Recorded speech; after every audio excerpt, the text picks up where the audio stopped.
मेरा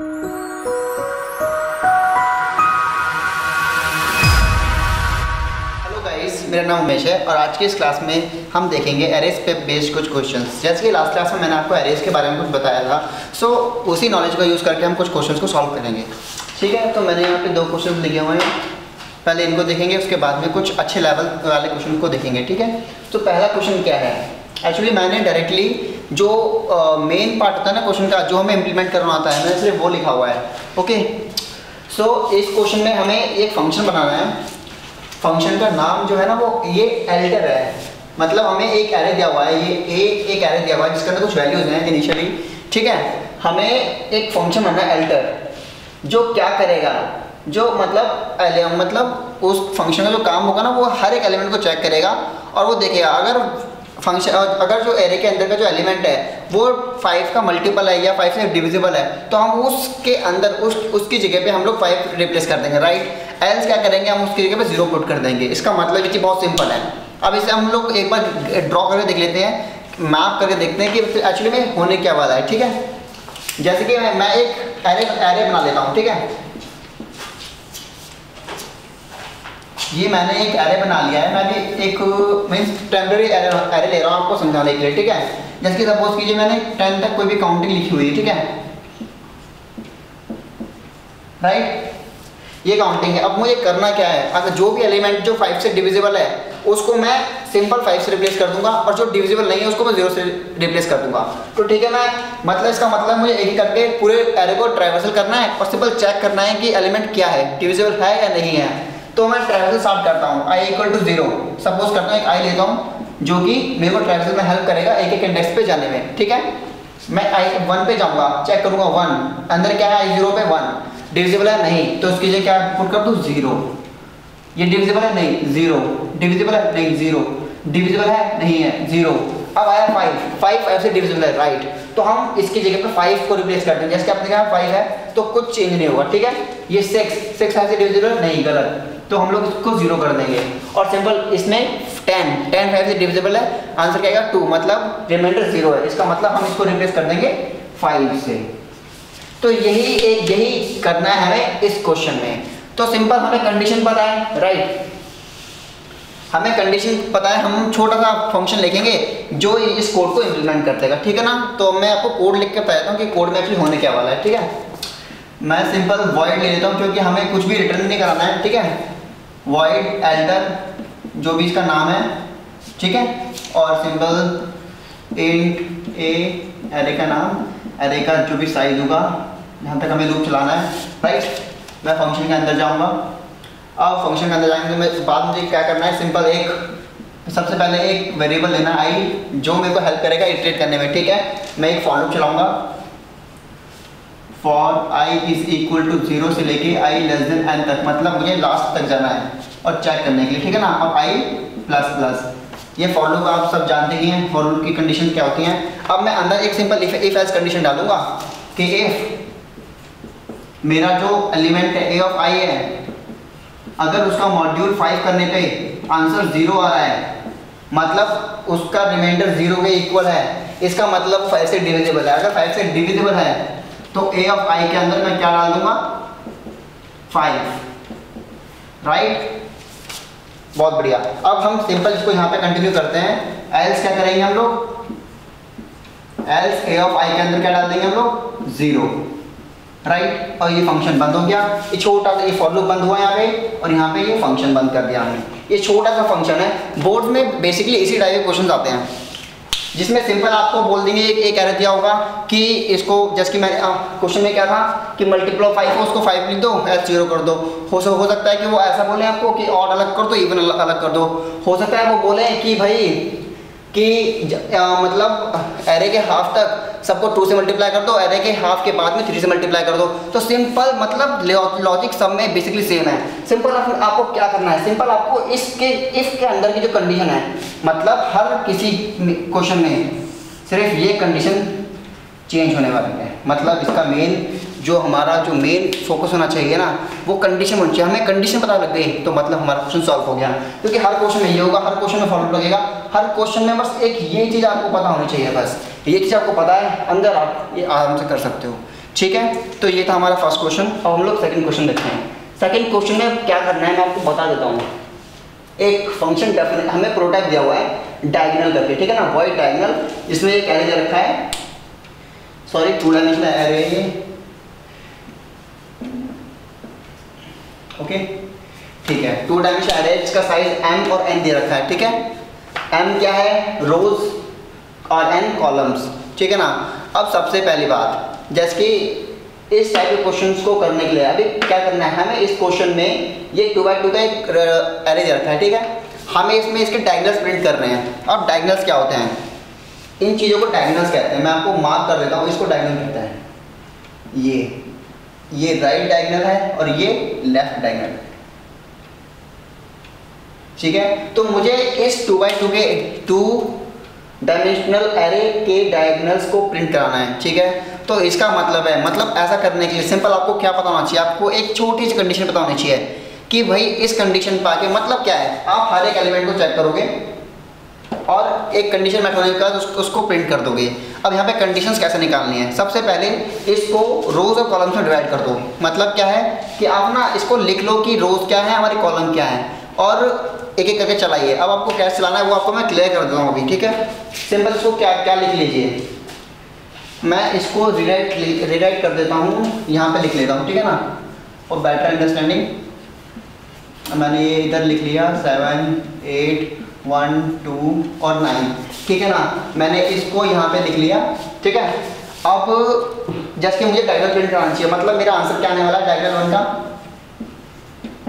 5 7 9 प्रिंट होना चाहिए, ठीक है। और डायगोनल 2 का प्रिंट क्या होना चाहिए, 3 7 1 3 7 1। अब कंडीशंस कैसे निकालनी है वो मतलब उसका पता लगाने के लिए लॉजिक देख लेते हैं। अब आपको बता देता हूँ कि इस चीज़ को आई कहते हैं। हम अज्यूम कर लेते हैं कि जो रो है ना वो आई से डिनोट हो रही है, ठीक है। आई से हम लोग रो को डिनोट कर रहे हैं और जे से कॉलम को, ठीक है, हर एक कॉलम को। अब एक चीज़ है कि रोज कॉलम तो आप सबको पता होगा कि हॉरिजॉन्टल जो भी होता है, हॉरिजॉन्टल चीज़ों को हम रो कह देते हैं और जो वर्टिकली होता है उसको हम कॉलम कहते हैं, ठीक है ना। तो अब इनको ना हम लोग इंडेक्सेस दे देते हैं, 0 0 0 0 1 0 0 2 ऐसे करके इंडेक्सेस दे देते हैं एक पर्टिकुलर एलिमेंट को एक्सेस करने के लिए। एक्चुअली में ये ग्रिड टाइप सिस्टम हो गया कुछ, ग्रिड टाइप सिस्टम हम लोग बना लेते हैं, ठीक है। इसको एक ग्रिड बना लेते हैं पूरा, कि ग्रिड में कैसे दिख रहा होगा, ठीक है। ये मैंने ग्रिड बना लिया इसको, ये ग्रिड हो गया, ठीक है ना। अब सिंपल क्या करना है, हम इसको लेबल कर लेते हैं, ठीक है, 0 0 0 1 0 2, ठीक है, 0 3 ओ सॉरी ये भी 0 0 होगा, ठीक है, ये 1 0 होगा, ये 2 0 होगा, ठीक है ना।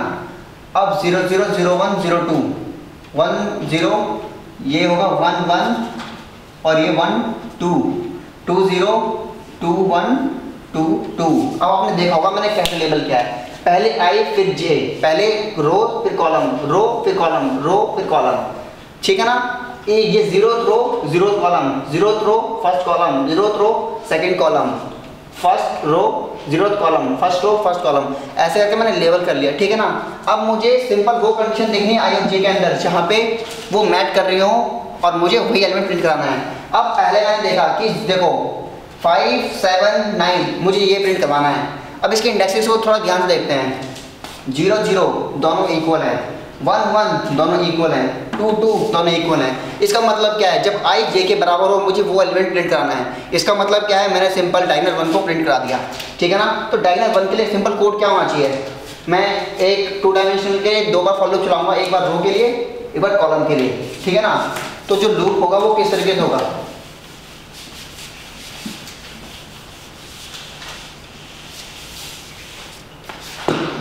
ठीक है। तो जो लूप होगा वो किस तरीके से दिखेगा, जैसे कि मैं एक फॉर लूप सिंपल लिखता हूँ, and I is equal to 0, I should be less than रो।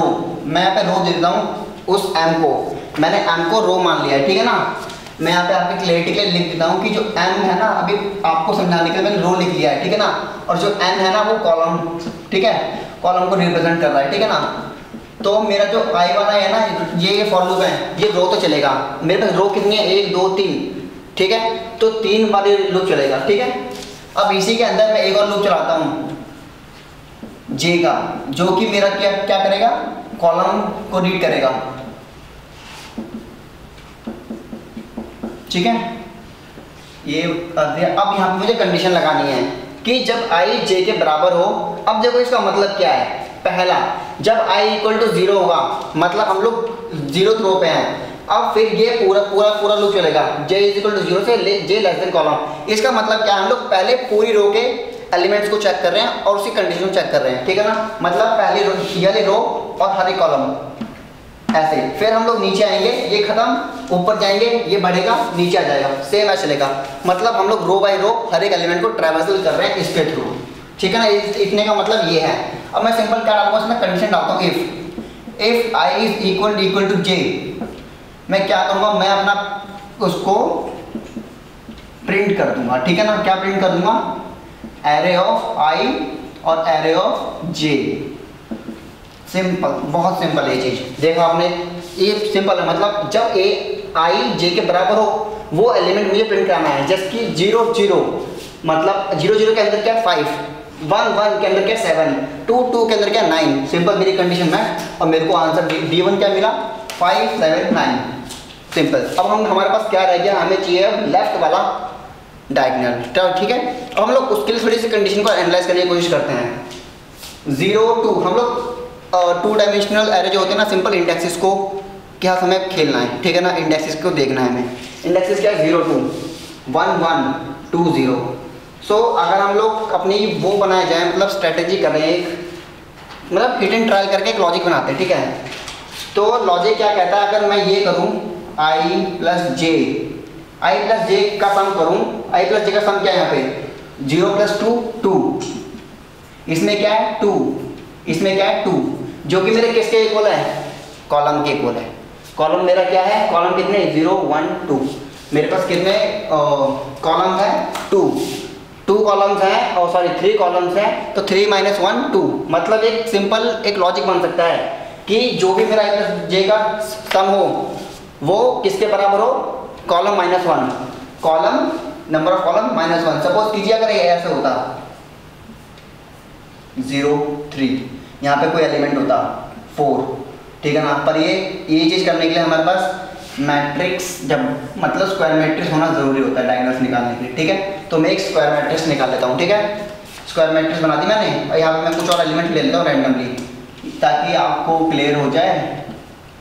मैंने एक कोई भी रैंडम नंबर ले लिया है। ठीक है ना, अब ये क्या 0 0 3, ये क्या 0 3, अब इसका ये क्या बन गया, डायगोनल। अब जैसे कि मैंने ये कंडीशन बताई थी कि i प्लस जे किसके बराबर होना चाहिए, n माइनस 1, n मतलब कॉलम माइनस 1। अब इसमें कॉलम कितने 4, i plus J 3 plus 0 plus 3 3, 4 minus 1 3, मतलब मेरी कंडीशन, इस कंडीशन पे मुझे आंसर मुझे आंसर क्या मिलेगा, लेफ्ट डायगोनल मिलेगा। सिंपल, मुझे कंडीशन पता है। ठीक है, अब मैं सिंपल इस कंडीशन के अकॉर्डिंग अपने एल्स इफ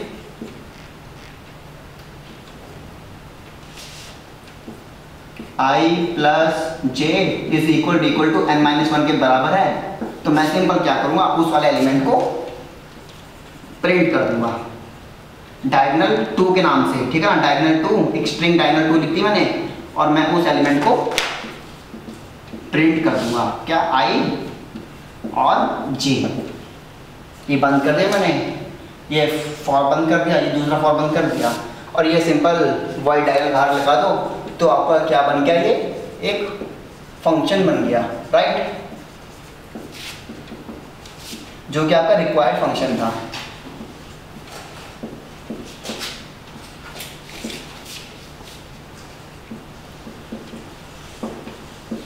ठीक है, सो आप देख ही सकते हो कि ये सॉल्व करना इतना डिफिकल्ट नहीं है, कितना सिंपल है। सिंपल आपको इस तरह से लॉजिक अप्लाई करना है। ठीक है, सो आज की क्लास के लिए इतना ही।